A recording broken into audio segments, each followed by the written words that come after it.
Vivo V30 சீரீஸின் இனிய தமிழ் புத்தாண்டு நல்வாழ்த்துக்கள். பெண்மையை பற்றி சொன்னது மென்மை, பெண்களை தொட்டு கூட பார்க்காம தொடாமல் நடித்தது நேர்மை. உங்கள் தமிழ் எளிமை, பாடல்கள் இனிமை, உங்கள் சொல்லில் இல்லை வறுமை. நீங்கள் எழுதாத காகிதங்கள் பெருமை, நீங்கள் எழுதிய பிறகு அருமை. உங்களை பாராட்டுவது எங்கள் உரிமை, நீங்கள் நடித்தால் செம்மை, அடித்தால் வலிமை. உமது உள்ளம் முழுதும் வெண்மை, உங்களை சீரும் சிங்கும் என்பது உவமை. உம்மை பற்றி சொல்றது எல்லாம் உண்மை. நீங்கள் தமிழ் உலகின் தனிப்பெருமை, உங்கள் கணைக்கு நாங்கள் அடிமை.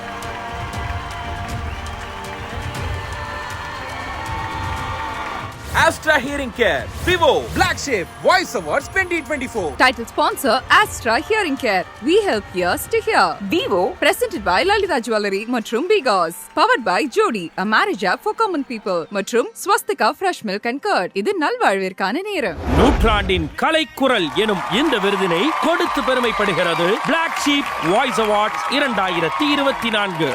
நூற்றாண்டின் கலைக்குரல் சகலகலா வல்லவன் டி ராஜேந்திரன் அவர்களை மேடை கலைப்பதற்கான தருணம் இது.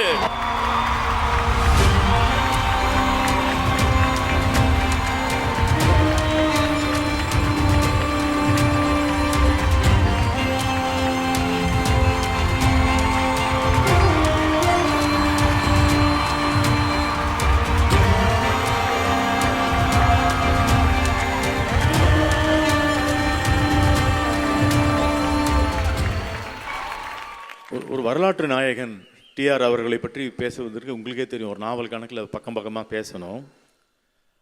அதுக்கு முதல்ல இப்போ நம்ம வாய் தரனா வாய்ஸ் வருது, சம்டைம்ஸ் நாய்ஸ் வருது. ஆனால் குரல் கொடுப்பது என்பது வேறு. ஒரு நல்ல கலைஞர்களுக்காகவோ கலைக்காகவோ இல்லை மனித உணர்வுகளுக்காகவோ குரல் கொடுப்பது என்பது வேறு. அந்த மாதிரி குரல் கொடுத்த ஒப்பற்ற மனிதர்களுக்கு நீங்கள் விருது வழங்கி அவங்களுக்கு பாராட்டு குரல் கொடுக்கும் இந்த தருணத்தை நான் உங்களுக்கு வெகுவாக பாராட்டுகிறேன். அடுத்தது தமிழ்நாட்டின் பெருமை அப்படின்னு சொல்லும்போது பார்த்தீங்கன்னா, குரல் 1 அடி, 4 அடியார் 4 அடி, தொன்மைக்கு கீழடி, திரையுளின் மென்மைக்கு அதுக்கு ஒரு பேர் இருக்கடி, அது டிஆர் என்று பெயர். எதுகை முனையில் சொல்லும் போதே தெரியும் நம்ம யாரை பற்றி. இப்போ எதுகை முனையின் மன்னன் எனக்கு எப்பொழுதுமே தோன்றும், கவி சக்கரவர்த்தி காளிதாசன் உயிரோடு இருந்தால் கட்டி தழுவக்கூடிய ஒரே கலைஞன் இந்த உலகில் டி ராஜேந்தர் அவர்களாகத்தான் இருக்க முடியும். இதை நான் காரணம் இல்லாமல் சொல்லவில்லை. இது நல்லா யோசிச்சு பாருங்க. உலகத்திலேயே இப்படி ஒரு திரைப்படத்தை சிருஷ்டித்த கர்த்தா இவர் உண்டிதான் உலகத்தில். எப்படின்னு கேட்டிங்கன்னா, நார்மலாக நம்ம கதை எழுதும்போது கதை திரைக்கதை வசனம் இருக்கும், அப்புறம் பிளாட் இருக்கும், ஸ்டோரி ட்விஸ்ட்டு டேர்ன் இருக்கும், கிளைமேக்ஸ் இருக்கும். அதெல்லாம் எதுவுமே இல்லாமல் வெறும் உவமைகளை வைத்து காயை நகர்த்திய ஒரே ஒப்பற்ற திரைப்படம் ஒரு தலைராகும். டைட்டில் பாருங்க, ஒரு தலைராகும் உவமை. 9 பாடல்கள் எல்லாம் ஆண்கள் பாடிய பாடல்கள். வைகேலா மதுரைது, வசந்தத்தை தேடுது, கூடையில் கருவாடு, கூந்தலில் பூக்காடு, எந்த பாட்டாலும் எடுத்துங்க எல்லாம் ஊமைகள் சார்ந்ததாகவே இருக்கும். சரி, அது போட்டோம். சீன் என்ன அப்படின்னு, ரூபா கோயிலுக்கு போவாங்க, எண்ணெயை கொட்டிடுவாங்க. அவங்க மனசு கேட்கும். அப்புறம் சங்கர் பாப்பார், அது எண்ணெயை கொட்டிட்டேன், இல்லை நான் எண்ணெயே கொட்டிட்டேன் அப்படின்னு. இன்னொரு சீன் பார்த்தீங்கன்னா, கேரம் போர்டு விளையாடுவாங்க. ரெட்டு முதல்ல போகும், பின்னாடியே ஒயிட் ஃபாலோ பண்ணும் பாருன்னு. ரெட்டு பேண்ட் ஷர்ட் போட்டு ரூபா, ஒயிட் போட்டு சங்கர். தம்பு இருப்பான் பக்கத்தில். ராஜேந்தர் ரொம்ப ஜால்ரா அடிக்கிற மாதிரி பேச, உடனே அவன் காக்கா அப்படின்வான், காக்கான்னு. எந்த நீங்கள் சீன் எடுத்துக்கொண்டாலும் ஓமைகளால் மட்டுமே காயை நகர்த்தக்கூடிய ஒப்பற்ற மகா காவியத்தை சிருஷ்டித்த மாபெரும் கலைஞன் இந்த டி ராஜேந்தர் அவர்கள்.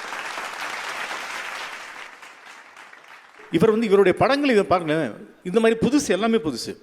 இவர் எந்த படத்தையும் ஓவர்சீஸ் விற்றதே கிடையாது. வியாபாரியாக பாருங்களேன், கலைஞரை விடுங்க, எந்த படத்தையும் சேட்டலைட் விற்றதே கிடையாது. அப்போ என்னன்னா, எங்கோ லீக் ஆகுது, யாரோ படம் பார்க்குறான், என்னுடைய படத்தின் முழு உரிமையாளர், அது ஃபைனான்ஷியலி, ஃபிசிக்கலி, சைக்கலாஜிக்கலி, கிரியேட்டிவ்லி, எஸ்தெட்டிக்கலி, ஐ ஆம் தி குரு ஆஃப் மை ஃபில்ம் அப்படின்ற ஒரே கலைஞன் உலகத்திலே இவர் ஒண்டிதான். 1 டசன் கண்டினியூஸ் ஹிட்ஸ் ஃபர்ஸ்ட் அவருக்கு. முதல் படத்துலேருந்து 12 படங்கள் கண்டினியூஸ் கொடுத்து, உயிருள்ள ஒரு விஷயம் தெலுங்கில் ரெக்கார்டு ஹிட்டு. இவர் பாடல்கள் மொத்தம் ரெக்கார்ட் பிரேக் பண்ணல, உங்கள் படங்களும் ரெக்கார்ட் பிரேக் பண்ண படங்கள். சார் எவ்வளோ சார் சொல்கிறது, எவ்வளோ அழகு சார், அழகான மனிதர் சார். என்ன தன்னம்பிக்கை சார். சார் அந்த கமலஹாசனும் ரஜினிகாந்தும் கோல் வச்சு கொண்டிருந்த பிறகு என்ன தைரியம் சார் உங்களுக்கு?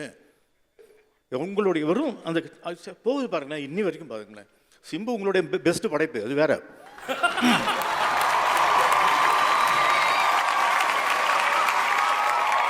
உமது பெண், அதாவது பேனா, பெண்ணின் மை, பெண்மையை பற்றி சொன்னது மென்மை. பெண்களை தொட்டு கூட பார்க்காம தொடாமல் நடித்தது நேர்மை. உங்கள் தமிழ் எளிமை, பாடல்கள் இனிமை, உங்கள் சொல்லில் இல்லை வறுமை. நீங்கள் எழுதாத காகிதங்கள் வெறுமை, நீங்கள் எழுதிய பிறகு அருமை. உங்களை பாராட்டுவது எங்கள் உரிமை, நீங்கள் நடித்தால் செம்மை, அடித்தால் வலிமை. உமது உள்ளம் முழுதும் வெண்மை, உங்களை சீரும் சிங்கும் என்பது உவமை. உம்மை பற்றி சொல்றது எல்லாம் உண்மை.